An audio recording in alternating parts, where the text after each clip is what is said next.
And now, here he is, Dr. C.W. Burfo. Thank you, Bert, and greetings, friends. We're back again today with Princess Catherine Caradja from Romania, and she'll be with us in just a moment. Now, to save time, I have quite a lineup of questions to ask this very wonderful lady from Romania. And just to refresh your memory a little bit, Princess Catherine has been with me down through the years, once a year on radio. Unfortunately, last year we missed the princess because of her schedule, but we're so happy that she could come and be with us again today. But Princess, once again, to refresh the minds of the people, you lived under communism in your native land, Romania, for how long? I had lived first under Hitler for 4 years, then under Stalin for nearly 8. My country fell in the fall of 44. I only got away in January 52. Uh-huh. Now, it's not simply that this fell on us and I began seeing it's bad, but I had known so long before that I could look with aware eyes all the time. You see, I'm going to take you back 62 years this month. Good. That was when the courts had given me to my grandfather in Romania. And that's when he began telling me of something called Marxism. You people think that the danger began after Russia fell. Russia was not their first try, it was their fourth. And Russia was only chosen because she was a country backward, in misery, with a great poor agricultural population, and in the middle of a war that she was losing to Germany, therefore dissatisfaction and misery. But this has been going on long. My grandfather was telling me that he in his turn could stem back to 1852, when he was studying international law at La Sorbonne in Paris. Uh-huh. The Communist Manifesto, called then the Marxist Manifesto, had been published in London by Karl Marx in 1848. And in 52 it was going the rounds of this college in France, La Sorbonne, being commented on by the students. Grandfather commented already then rather unfavorably. His studies finished, he went back home, but he remained in constant contact with his French friends. So he knew at first hand how, 100 years ago, my friends, 1870, the Marxists had their first try of takeover. You read in your history books about something that's called La Commune. Yeah. How many of you have connected with communism? It was the first try. In that year, Germany was fighting France and had besieged Paris. Paris was surrounded. There was great misery. The Marxists in London thought the moment ripe and sent over agents who infiltrated the poor quarters of the town, where there was, of course, more misery than in the richer center, and began telling them, don't you know that you lack everything, and that there in the center they still have food? Why don't we go and loot them? They went. They even took the city. It lasted in all 70 days, then the town fell to the Germans, who needed order and instaured order. But in those 70 days, 15,000 people had been killed, of whom the Bishop of Paris on his own altar. Really? You see, the Reds always and everywhere attack first and foremost religion. Why do they do that? Because they're afraid of what religion can do against them, because they know that religion will give you the strength and the clear vision to resist them. They are devil-inspired, and as long as you have God solidly in your minds and hearts, you are safe. It's when you begin letting in a little doubt here and there, a little weakening there and here, that they can crawl in and destroy you, as they are trying so hard to do today. The town reinstored order, And the leaders escaped safely again to London. That was way back, 1871 by now. They decided they'd done wrong. They shouldn't have chosen a big city that was very advanced, and they shouldn't have chosen workmen that were fairly solid also. And that if they try again, which they mean to, they must aim for the most lowly and unprepared workers, the poor, unskilled field laborers, and in the most backward nation of Europe, with also the most field laborers, Russia. That's how Russia came to be chosen. They tried in 1896 again. They were broken. Again the leaders fled, but this time the leaders had with them a young genius called Lenin.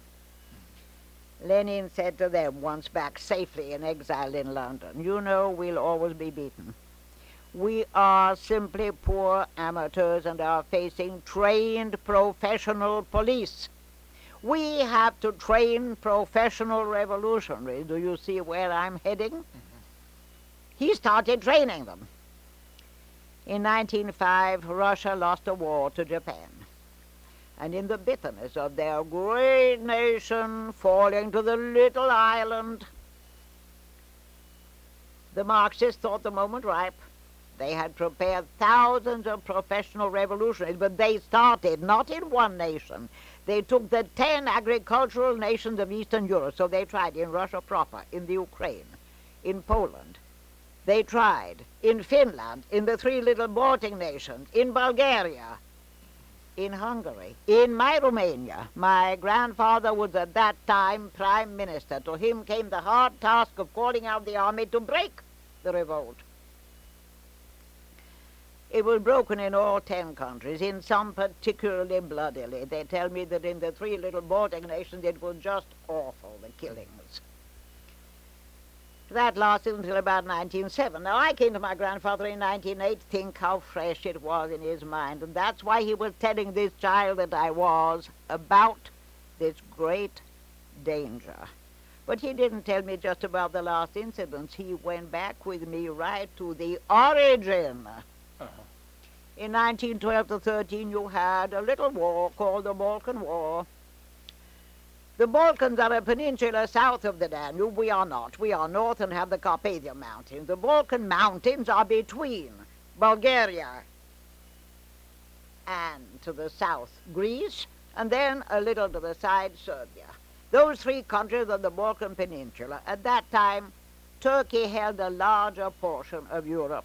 They beat her back to what she has now, just a bridgehead with Constantinople. Then they began quarreling among each other, who gets which piece, and began shooting each other. The powers in Europe were very worried. The great statesmen would go together to some town and meet and come back, all very concerned. I remember my grandfather telling my granny and myself in March of 13, their concern was that Russia is a Slavic nation, and that if she came to the aid of one of the 2 Slavic nations, Serbia or Bulgaria, Germany would jump on her. Germany is prepared and Russia was not. That Germany would give Russia a beating, and that the statesmen were all afraid of my grandfather, particularly so that in the bitterness of a losing war, these well-prepared professional revolutionaries of the Marxists might try again, and that this time they had a chance of success. You all know that the World War I started in 14 because Russia declared war on Serbia, Germany declared war on Russia, the Allies declared war on Germany. August of 14, World War I was on, and the Allies were France and England and Italy and Romania and Russia, and you later when you came in. That is how it began, but not then. That was when they succeeded in the misery of a war. But it began the first time in 1870. This year, my friend, you have 100 years since they've been trying to get the world, and you're still not aware, and you're still not trying to stop this awfulness growing all over us.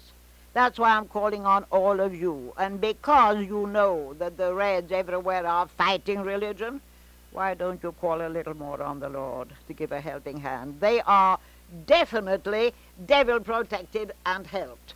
Let us call on the Lord to give us a little help. Not to destroy all the Reds. He won't do that. But there's one thing you will get if you ask for it.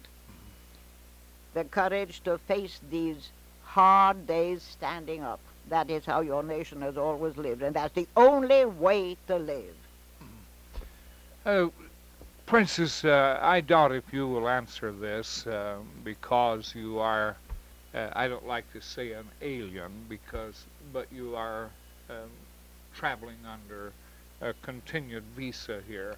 But you know a lot more than you're able to tell. But could you answer this? Do you think we have trained communists in America agitating these riots and so-called revolutions? When I give my talk before a hall, I take between 30 and 40 minutes if I can get them.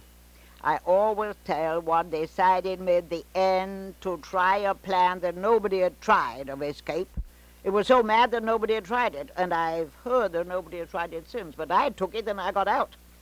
And what decided me to try at any price, literally, was that I had gone to a meeting. It wasn't very safe, and it wasn't at all pleasant, where abstruse things were being discussed. Higher thinkers were discussing higher points. And one man threw a question at the speaker. Now, at this time, it was November of 51. You were at war in Korea. Yeah. And the speaker was asked, "Comrade, isn't it dangerous that the imperialist capitalists are fighting us over there?" And Comrade answered, No, it's just aggravating, nothing more. If it ever got to concern us, we could stop that nation cold by giving them interior trouble. Strikes and riotings. That was November 51, my friends. And he added, we do have some of those trained professional revolutionaries that I was talking to you about. But we have something much better. That nation has gangsters and racketeers who are viable. With them, we can hold them down as long as we like. You know, I remembered what happened to Czechoslovakia in 48. 10 days of thorough rioting, and her own evil ones long before, prepared, bought and trained, paid, rose and took her over. Don't tell me you don't have any evil ones here. I read your papers. I see.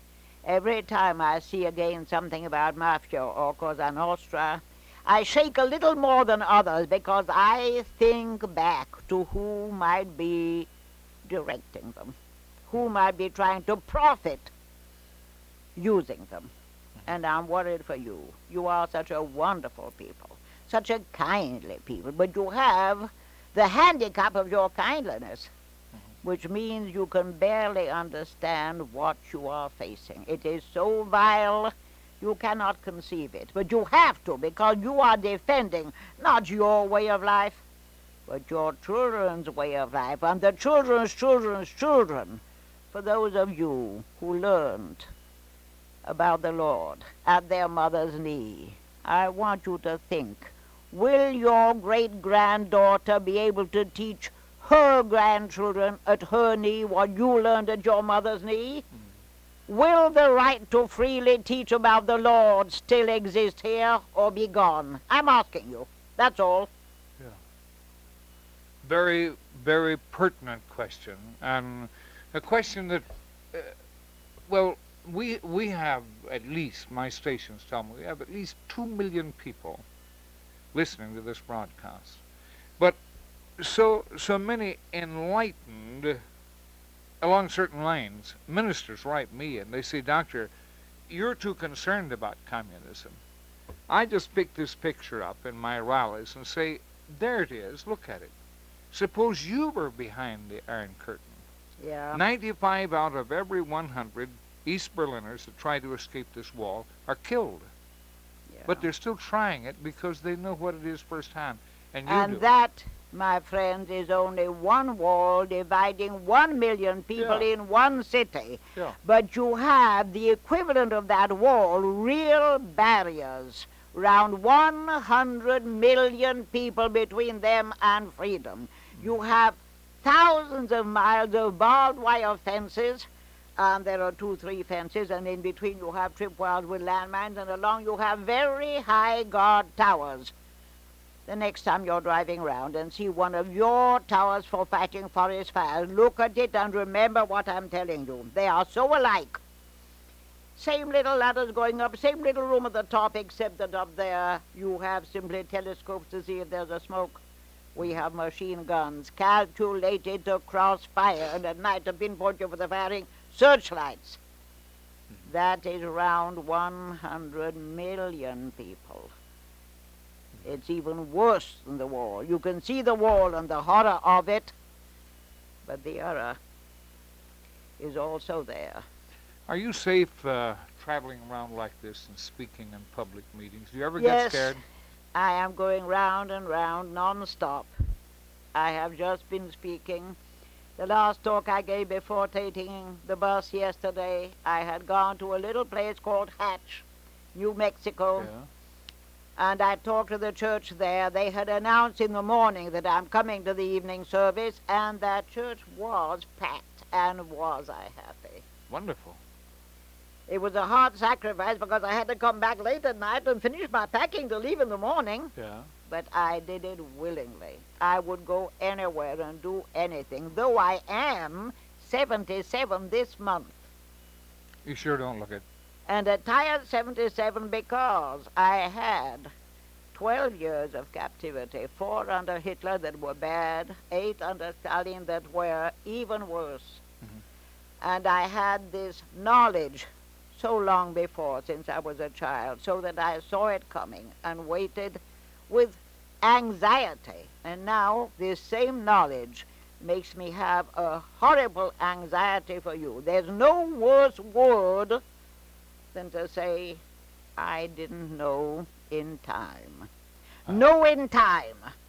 Don't let it happen. For the sake of your children and grandchildren and great-grandchildren, do not let this wonderful land ever lose what it had. It's not perfect yet, No. but don't lose what you have. It is too wonderful. Princess, suppose we put it to people this way. You had your property, your school, Yes. your home, your securities, and your money. Now, when communism took over, what happened to all of that? I was speaking to some of the charming people I stay with, generally elderly ladies, who have been able in a very careful life to put enough aside to live now, pleasantly, perhaps still a little carefully, but pleasantly. Uh-huh. There, no one has anything. Everything you ever owned was taken. Nobody owns anything. Everything is gone. Your house, your land. Any funds you might have had. Your insurance, they take the company and don't pay you. Your pension, if that pension was not served in their time, they do not pay it. You have nothing. You are thrown out of your house with luck in 2 hours, with bad luck in 20 minutes, and at night. You have nothing. You've lost even your clothing. You're not allowed to work if they dislike you, and there are no jobs for the state. There are no free professions. There is nothing but the red state. What can I tell you? I had a little hairdresser. I'd worked with her because I liked her. I knew her life. That as a girl of not quite 16, her mother had died having twins, and she had brought up those children. I knew because I'd helped with the babies until they were about 2-year-old, having them in my family foundation for orphans. She'd gone on. She'd brought them up. They were now working under her orders in this beauty parlor. I went to her in November, knowing I may escape one of these days, and thinking it wouldn't be bad to have a last hairdo. If you go to prison, it's nice to have a perm, you know. And if you get out, well, you've had a last perm in Romania. So I went to her, and she was crying and telling me that she just got a letter that the 1st of January, all the barber shops in the country, all the beauty parlors in the country would pass under something called Hygeia. Uh-huh. that anyone who had been the owner was out because they'd been bloodsuckers, so that she was not to be allowed to go on working. Her two sisters could. And the girls were saying to her, darling, don't cry, we'll keep you. She was telling me, I'm 40, I don't want to be kept. No. Yeah. That's the situation. Not big people who had land and properties. A girl who'd worked hard, who had her own little shop rented, and had her two sisters working under her. That is everywhere. And for people a little older, those are the ones I'm crying over. Even if you have worked under them, your pension is a misery. But if you haven't worked under them, you have nothing. You are forgotten. How many people lived in the same room you did under communism? Didn't you tell me there were several? No, I had luck. I only got one more person put in, but it was luck, and it might have finished badly. You know, at the end, they took the room. That was simpler. They put us both out. Where'd you go then? And I lived for 4 weeks on a landing, because the man had come to fetch me and said that he'll come back, and I didn't want to change addresses. He wouldn't have found me. This was the man who was going to try and get me out. And so I begged leave to live on the landing, and I was told, what's behind that? So I made my biggest and most innocent eyes, and I said simply that the room you've offered me is frankly a horror and too far from everything. I can't take it. I'm old. I was turning 60, you know. I can't walk that far. And if I wait here on this landing, perhaps you'll be kind and find me a better room. But if I go there and accept it, you won't try and find me anything else. You'll forget me. Well, they looked me up and down to try and see inside my mind, and I was trying to keep my eyes blank, because there was something behind it. Yeah. That the man wouldn't have found me if I'd moved.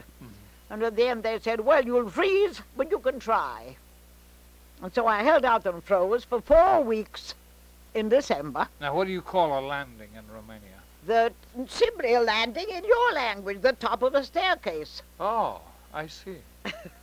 I had a way out on a back stair, but in front of me I had simply the ramp of the other staircase that had been walled off and that we couldn't use. Well, you were cold and miserable there. weren't you? It was small and it was cold, and when they pushed me out and closed the door behind me, suddenly, a little later, somebody opened the door a crack and said to me, you're not going to sit in the dark. Look, this is a plug, and the other end of it you could put in your lamp. I've plugged it in here, inside. So at least I had one lamp.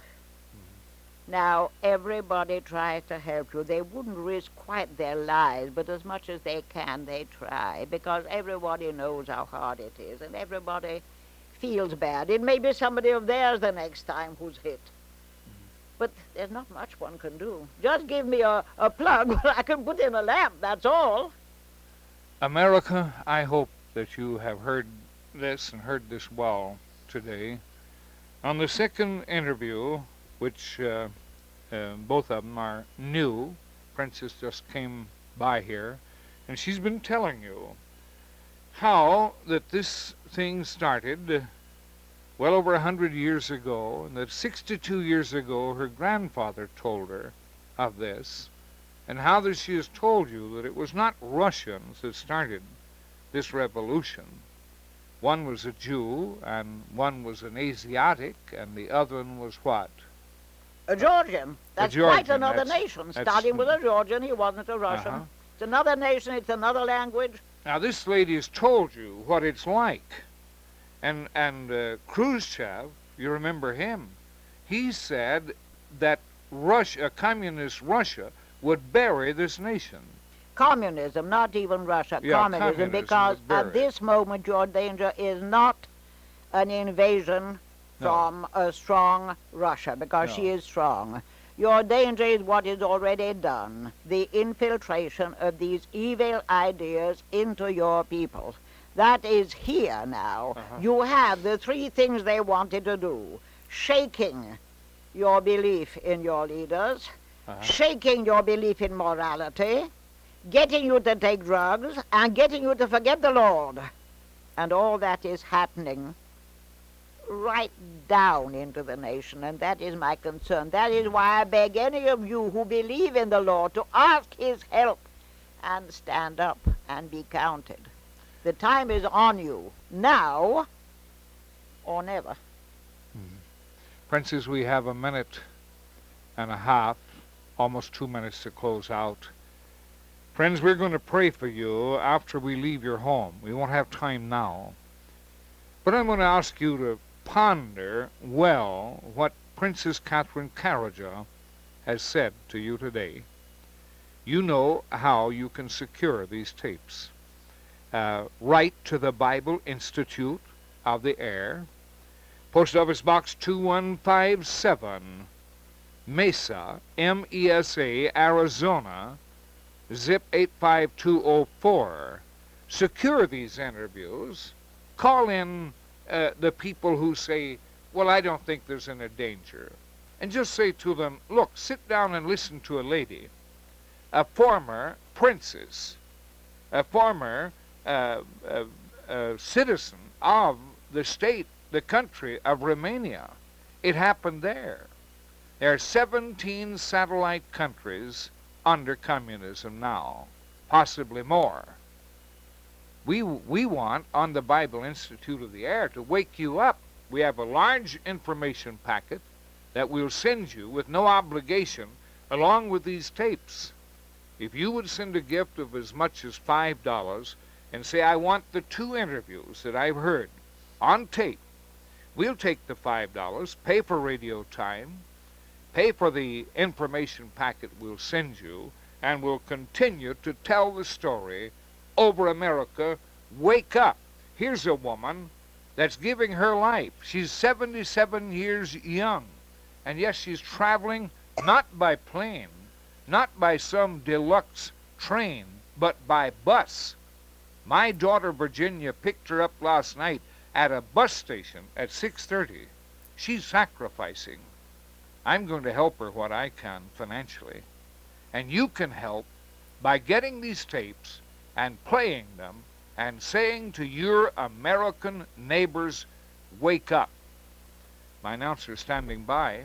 I hope the princess will stay over and make a couple of more of these interviews.